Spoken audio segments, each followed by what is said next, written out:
কারণ নাম নাই, কিন্তু এরা তো এদের সহোদর।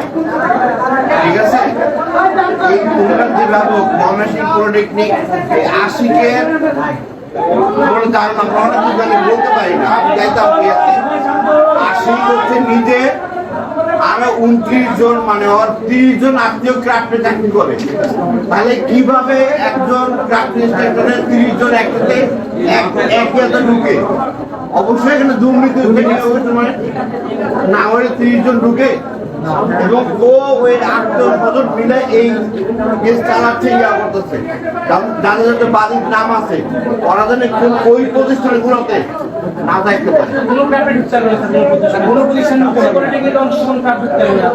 ঠিক আছে, ময়মনসিংহ পলিটেকনিক, শেরপুর, তারপরে বগুড়া, এই যে যারা বাদী করে তাদের কত বড় সাহস জুনিয়র ইন্সপেক্টর নিয়োগ আটকে রাস্তায় নামাইছে। এখন আবার আমাদের একটা পথ ছিল, সেই জায়গাও তারা মাথায় ঢুকেছে। এবার কিন্তু কোনো স্থান নাই, তোমার রাস্তা চাই না, তোমাদের 2 হাত ধরে অনুরোধ, রাস্তা চাই। ঠিক আছে, ইনশাআল্লাহ সবসময় তোমাদের সাথে ইনশাআল্লাহ। আমি নিজে ডিপ্লোমা ইঞ্জিনিয়ার, এখন আমি সিআই হয়েছি, কিন্তু আমার রূপ তো এই জায়গায়। পৃথিবীর কেউ তার মাকে ভুলতে পারে না, আর মাকে অপমান করা মানে পরে বাসায় রেখে দরকার নেই।